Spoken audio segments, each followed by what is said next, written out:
In this story, we talk about betrayal always returns louder and public. Applause crashes over me like static, polite, loud, empty. I'm standing in the back of the banquet hall, fingers numb around a glass I haven't touched. On stage, my wife smiles the smile she practices in mirrors, chin lifted, eyes bright, voice rehearsed to sound grateful instead of hungry. "I owe everything to my coworkers," she says. Pause. "And to my boss, for his support." A laugh slips out of her, small, intimate, especially at night. Something inside me goes very quiet. I watch faces turn toward me, curious, amused, sympathetic. She doesn't look at me. Then the line, the blade. "My husband never had what it takes." Applause detonates, clapping hands, nodding heads, approval. I don't move. I don't breathe. This isn't shock. This is confirmation. The wrapped box feels heavier than it should. Neat, precise, blue paper, white ribbon. I chose the colors carefully. Calm colors, professional colors. I step forward. The applause fades, confused by motion. I meet her eyes for the first time tonight. There's a flicker there, recognition, fear. I hand her the box. "From your biggest failure," I say. My voice is steady, almost kind. Then I turn and walk out before she opens it, before the screaming starts. I knew before tonight, not everything, not the shape of it, just the weight. It began months ago, her phone tilted away, her laughter softer when I entered rooms, perfume she never wore for me, late meetings that came home already finished. I told myself stories, I always did. She deserved success. I was tired. We were drifting. Marriage decays quietly, people say, like rust. But rust doesn't text at 2:13 a.m. Rust doesn't delete call logs.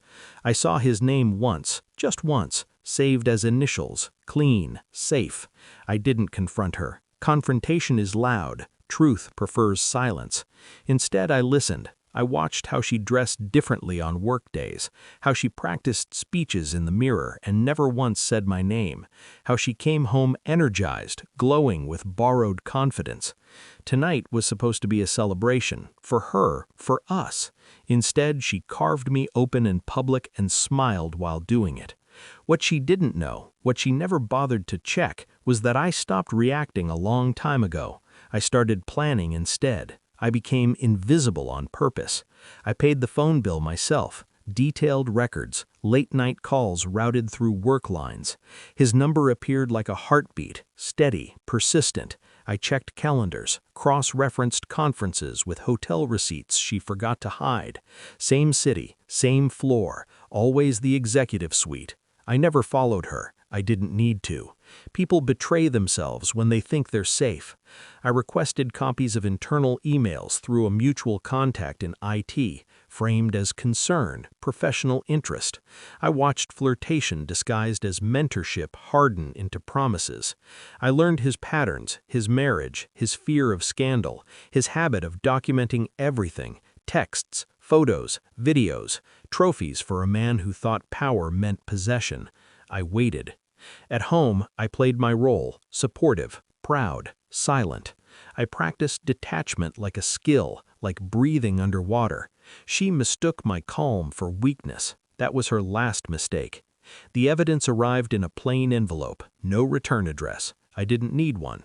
Contracts, emails, hotel footage, explicit messages, time-stamped, categorized, enough to dismantle careers quietly. I didn't show her then. I scheduled delivery instead.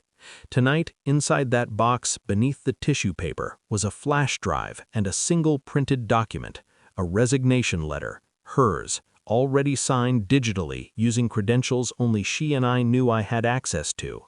Her boss's wife was CC'd on every file, so was the board. When she opened it, the room would tilt. When she screamed, people would finally listen. I was halfway to the car when the screaming reached me, high, raw, animal.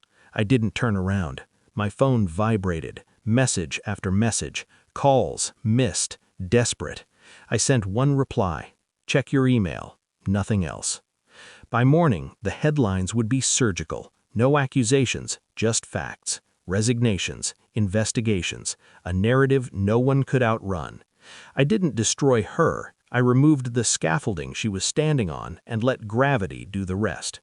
I slept well that night, not because I won, but because I finally stopped pretending. Betrayal doesn't break you, it clarifies you. She wanted applause, she wanted to be seen. Now everyone sees her. As for me, I learned something valuable. Power doesn't raise its voice, it hands over the truth and walks away before the echo fades.